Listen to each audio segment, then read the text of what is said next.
2016ನೇಯ land surveyor ಪ್ರಶ್ನೆ ಪತ್ರಿಕೆಯಲ್ಲಿ ಬಂದಿದ್ದಂಥ ಪ್ರಶ್ನೆ ಇದು. ಒಂದು ವೃತ್ತದ ತ್ರಿಜ್ಯವನ್ನು 20% ಹೆಚ್ಚಳ ಮಾಡಿದಲ್ಲಿ ಅದರ ಚದರಳತೆ ಎಷ್ಟು ಹೆಚ್ಚಾಗುತ್ತದೆ? If you increase the radius of a circle by 20%, the area will increase by dash percentage. So ಇದನ್ನು ಆನ್ಸರ್ ಮಾಡೋದಕ್ಕೆ ಒಂದು ಶಾರ್ಟ್ಕಟ್ ಮೆಥಡ್ ಕೊಡ್ತೀನಿ. ಇಲ್ಲಿ ಎಷ್ಟು ಪರ್ಸೆಂಟ್ ಜಾಸ್ತಿ ಮಾಡೋಣ ಅಂತ ಹೇಳಿದರೆ 20% ಅಲ್ವಾ. ಇದರಲ್ಲಿ ಮೊದಲನೇ ಅಂಕಿಯನ್ನು ಮಾತ್ರ ತಗೊಳ್ಳಿ, 2. ಈ 0ನ ಇಗ್ನೋರ್ ಮಾಡಿ 2 ಮಾತ್ರ ತಗೊಳ್ಳಿ. ಆ್ಯಂಡ್ ಈ ಎರಡಕ್ಕೆ ಒಂದು 1 ಅಂತ ಆ್ಯಡ್ ಮಾಡಿ ಯಾವಾಗಲೂ ಕೂಡ. ಅದಕ್ಕಿಂತ ಮುಂಚೆ ಒಂದು 1 ಅಂತ ಆ್ಯಡ್ ಮಾಡಿ ಯಾವಾಗಲೂ. ಇದನ್ನು ಸ್ಕ್ವೇರ್ ಮಾಡಿ. ಇದನ್ನು ಸ್ಕ್ವೇರ್ ಮಾಡಿದ್ರೆ ನಮಗೆ ಆನ್ಸರ್ ಏನು ಬರುತ್ತೆ? 144 ಬರುತ್ತೆ.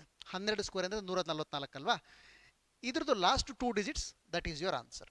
ಸೊ ಆನ್ಸರ್ ನಮಗೆ 44%. ಓಕೆ, ಈ ಶಾರ್ಟ್ಕಟ್ ಮೆಥಡನ್ನು ಇನ್ನಷ್ಟು ಕ್ಲಿಯರ್ ಆಗಿ ಮತ್ತೊಂದು ಎಕ್ಸಾಂಪಲ್ ಜೊತೆಗೆ ಅರ್ಥ ಮಾಡ್ಕೊಳ್ಳೋಣ. ಸೇಮ್ ಪ್ರಶ್ನೆ, ಒಂದು ವೃತ್ತದ ತ್ರಿಜ್ಯವನ್ನು 30% ಹೆಚ್ಚಳ ಮಾಡಿದಲ್ಲಿ, ಅಲ್ಲ 10% ಹೆಚ್ಚಳ ಮಾಡಿದಲ್ಲಿ ಅದರ ಚದರಳತೆ ಎಷ್ಟು ಹೆಚ್ಚಾಗುತ್ತದೆ? ಸೊ ನಾವೇನು ಮಾಡ್ತೀವಿ, ಈ 0ನ ಇಗ್ನೋರ್ ಮಾಡ್ತೀವಿ, 1 ಬರ್ಕೊತೀವಿ. ಆ್ಯಂಡ್ ಅದಕ್ಕಿಂತ ಮುಂಚೆ ಇನ್ನೊಂದು 1 ಬರೀತೀವಿ. ಇದನ್ನು ಸ್ಕ್ವೇರ್ ಮಾಡ್ತೀವಿ. ಇದನ್ನು ಸ್ಕ್ವೇರ್ ಮಾಡಿದ್ರೆ ನಮಗೆ 121 ಬರುತ್ತೆ. ಈ ಲಾಸ್ಟ್ 2 ಅಂಕಿಗಳಿದೆಯಲ್ಲ, that is our answer. So 21% ನಮಗೆ ಆನ್ಸರ್ ಆಗಿರುತ್ತೆ. ಓಕೆ, ಇದೇ ರೀತಿಯ ಇನ್ನೊಂದು ಪ್ರಶ್ನೆ ಇದೆ. ಇಲ್ಲಿ ರೇಡಿಯಸನ್ನು ತ್ರಿಜ್ಯವನ್ನು 30% ಶೇಕಡ 30 ಹೆಚ್ಚಳ ಮಾಡಿದ್ದೀವಿ. ಇದನ್ನು ನೀವೇ ಆನ್ಸರ್ ಮಾಡಿ. ನಿಮ್ಮ ಆನ್ಸರನ್ನು ಕಾಮೆಂಟ್ ಸೆಕ್ಷನಲ್ಲಿ ಡ್ರಾಪ್ ಮಾಡಿ.